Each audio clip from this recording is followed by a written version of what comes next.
All the guns you'll be seeing today are available on solware.co.uk, based in Tamworth. Hello ladies and gentlemen, we're here test and review day for our Reximex Ixia. Now, very tactical looking gun, this Ixia, and we've done a little bit of matching with it, and we've matched it with the JSB heavy pellets. Let's see how it can get on today and get its scores up. As you know how this works, 3 cards we use here and the maximum score is 135. How you get to that 135 is card 1. If you can hit 3 pellets into the red with 5 shots, you'll get 50 points, 10 points per hole. And on the second card you need to get 5 shots inside the number 10 for another 50 points, that's 100. And then our last card is called the rings. The rings, you need to get the 4 big ones, which are worth 5 points each, and then the bonus shot, which is just over the size of a pellet, for 15 bonus points. That'll give you 135. We say 110 is a pass on our test. Anything below that, quite worrying to be fair. I'm sure the Ixia will get us above 110 today, but you never know. It's test day, things change. Let's get it out there, let's find out. Okay, first 2 cards for our Ixia. Let's see how he goes. Shot 1.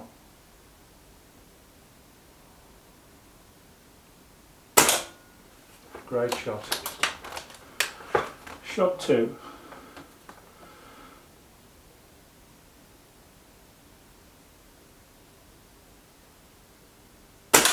Yeah. Shot 3.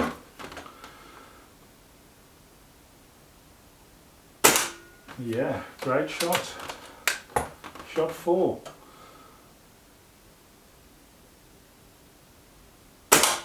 Great shot. Shot 5.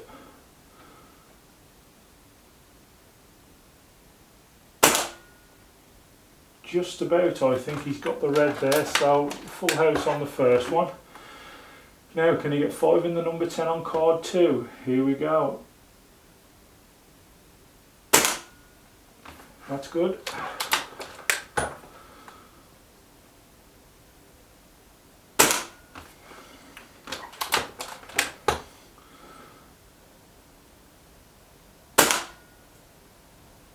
Oh, just I think. Don't know what happened there.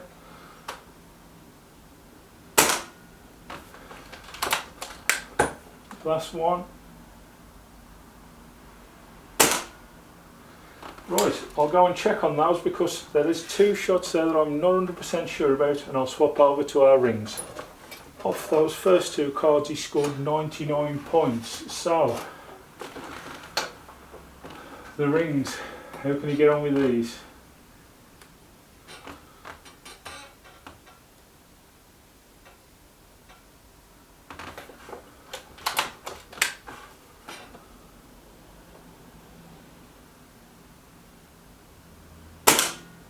That's a miss.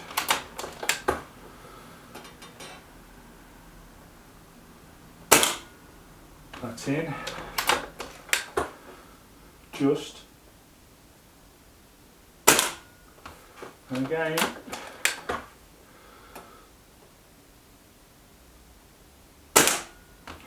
Right, he needs the bonus shot to boost his score up, and he's just out of pellet, so we'll have to swap to the other mag.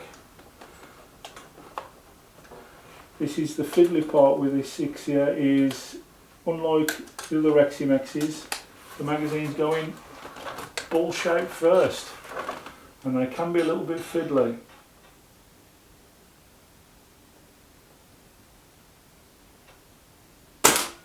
Yes, he gets it. So, with that all said and done, 129 scored, not a bad score. I've got a feeling that one shot that went awry on the second card could be due to I was having to have a couple of goes at the pellet, and I think that might have damaged the skirt. But after it settled down, it seems fine.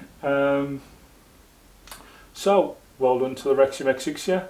We'll get it set up for its chrono test next. Okay, we've got the Ixia set. Let's have a see what it can do over the chronograph. Shot 1. Nothing red. Shot 2. 214. Shot 2. 212. Shot 3. Nothing. Let's just move that round a bit. Just try that, see whether it gives us anything better. 219. Shot 4. 217. And last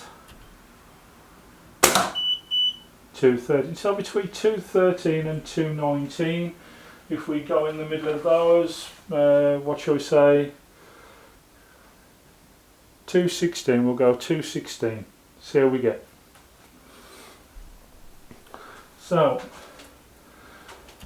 216 meters per second. Let's work that out into feet. 216.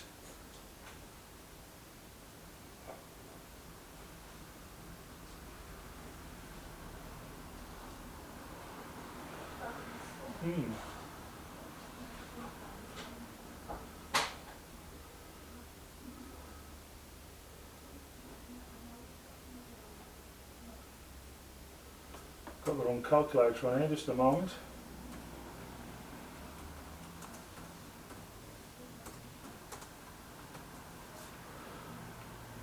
My fault entirely there, do apologise. 216 into there. We've got 708 feet per second.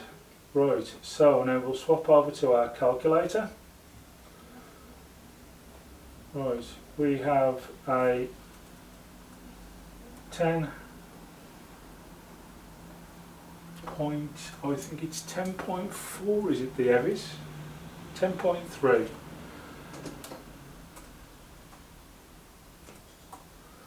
10.3 weight, and we have,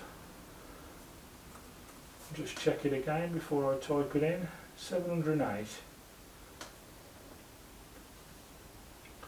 and 8 feet per second. Calculate that up, and we have 11.47, which is a nice amount of power for the gun, and it's got 15.55 joules, so it's not low on power, is it there? So well done there to the Ixia, coming in on about just perfect where you want to be, at just under 11.5. Okay, well, we've tested the gun. A 129 isn't bad at all, that's quite good actually, to be fair, so fair play to it on that score. It sometimes seems to take a little bit of settling down, which is something I'm not quite sure what's causing that. Obviously this is a gun that's been barrel cleaned and checked over by myself before it's been put through a test and review. As you can see, this has been shortened by the previous owner, Deacon, who is one of our subscribers to the group, so you could fit a silencer on there and it not be massively over long. But he's not done a bad job of it, like, and obviously this was fully camouflaged before I've taken that away. Things that we need to discuss about the gun. The safety can be a little bit of a faff, I'm going to be honest with you, if I'm going to be straight. I mean, that little click down there underneath the trigger guard and click back up, once it's clicked down it's ready to fire. Click back up, that's safe. You catch it that many times with your finger because it's got a sticky out ridge here either side, and you catch it with your finger quite often, so it can be a bit of a faff. Now the gun itself does seem quite accurate. I think one of the pellets that fled away there could well have been a damaged skirt from loading. Now I did have to get 2 new magazines for this gun. Deacon told me that they damaged easily, the ones from Reximex. I've replaced them with original Reximex magazines, and I'm just hoping it's not going to be a continual problem. These magazines have seemed okay since I've had them. They've not caused any problems so far. It does come with a single shot tray, this gun, which is something else that you could use. It just, instead of you keep messing about, it just flicks out and you can drop a pellet in and slide it back. It's really easy to use, so that wouldn't be a problem either way.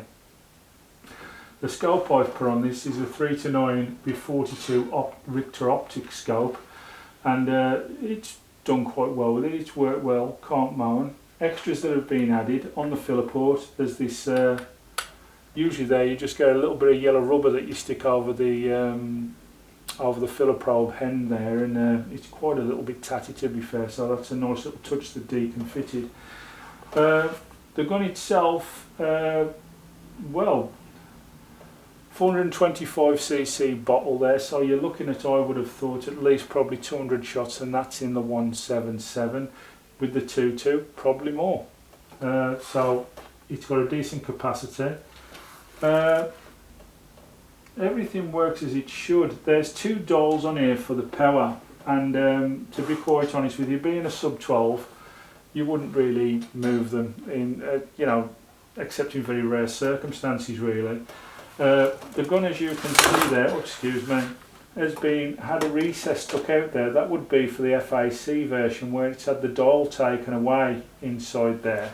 So obviously I would have thought Reximex do an FAC version of this gun, but obviously for the UK market they've had to take the power wheel away from in there. So that's a thing as well that probably could have been blanked off a little bit better, I think. They've seemed to have done it on the chip and just put a piece of metal in there to blank it off. But, you know, if it doesn't bother you that much, it doesn't bother you that much.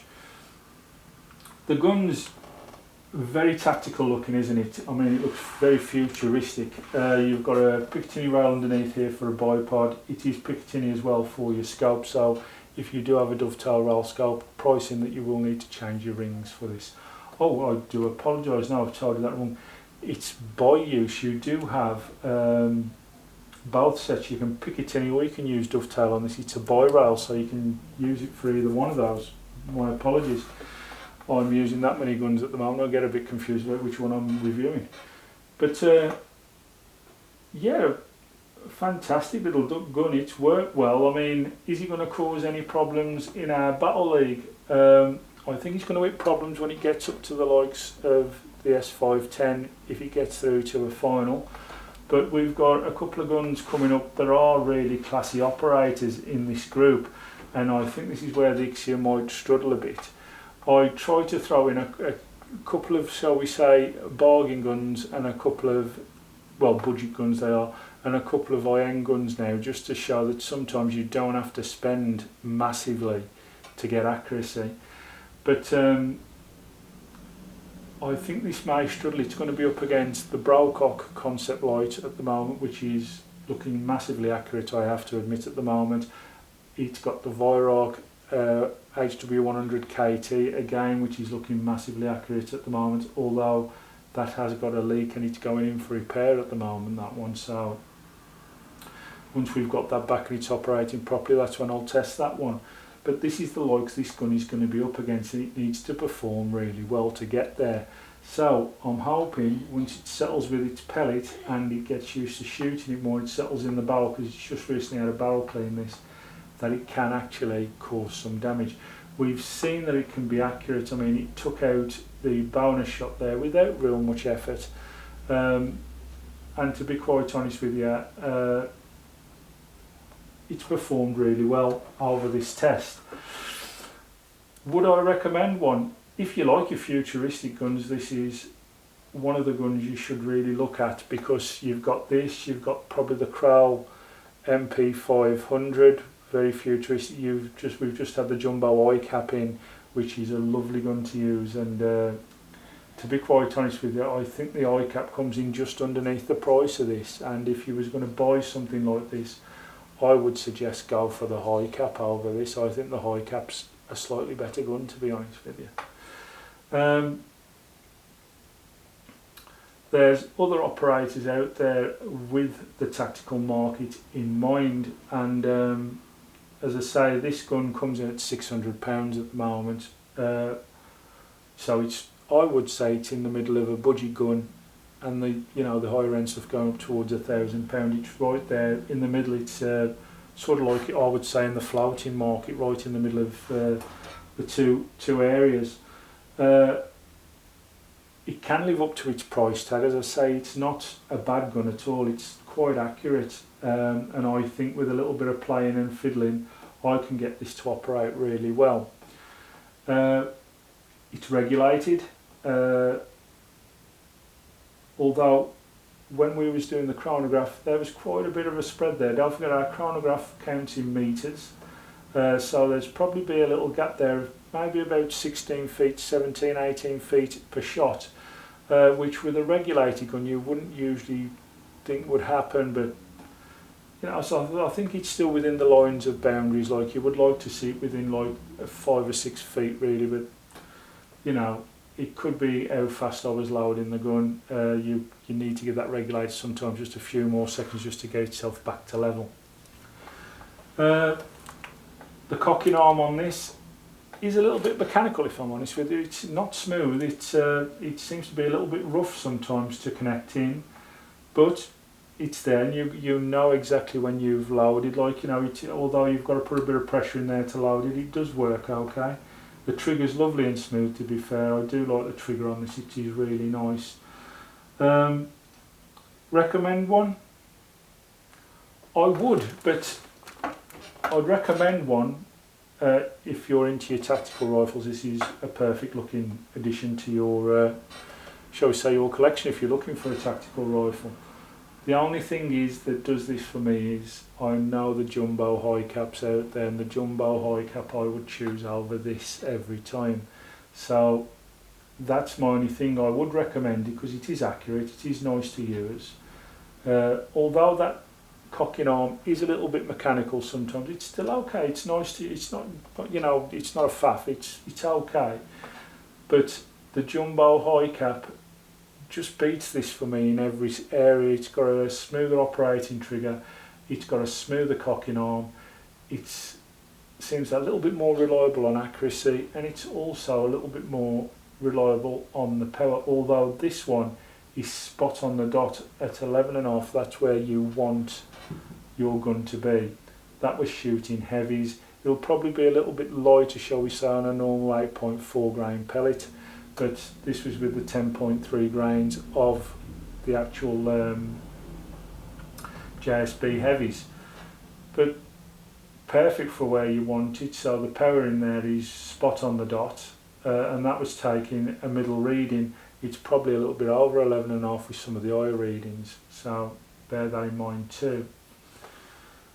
Adjustments, obviously this butt pad here does adjust. You just click the button in and up you go to where you want it to be. No problems at all there. As I say, there's two power adjusters on this side of the gun. If I can just upside down it, there's one there, one there. Apparently when you adjust them down, you can get it down to 6 foot-pounds from the 11.5 that it's already doing, so that's okay. Safety, as I said, is underneath there. Click up, click down. Down is fire. Shut it, and the trigger can't go, it's stuck. Manometer here at the front, that is for your air pressure, and the manometer at the back there, that is for your regulator pressure. All in all, I'm going to end the review there of what could be a good gun. A few little things could do with just change your entire thing. I think this was originally made to be an FAC gun, and they've sort of messed about with it to get it down to British spec for use in England. And perhaps if they'd have took a bit more time on it, they could have got this into a really nice gun. But it's not a bad gun. It's still okay. I'd still have one, and I have obviously. I mean, this is an unusual thing for me. This is a gun that I've not bought from Solware. As I say, I made an exchange for a gun I'd got in. One of our subscribers, Deacon, who's a regular on here, he wanted a bullpup, and I exchanged for a BSA Defiant and a few quid my way, obviously. But I'd never reviewed an Ixia, and he got his Ixia, and I knew it was okay because I've took Deacon before with me to my permission, and he's had a day out with me on there. So I knew the Ixia was fine, and I needed to review an Ixia, so it just seemed a decent thing to do was to do a swap with him. He needed a bull pup, and I was happy with the deal we made. So yeah, we'll see how this goes now as it goes into the battle leagues, and hopefully it can make a good show for itself. But the Reximex Ixia, I'll leave it there. Thank you very much for watching. Bye bye.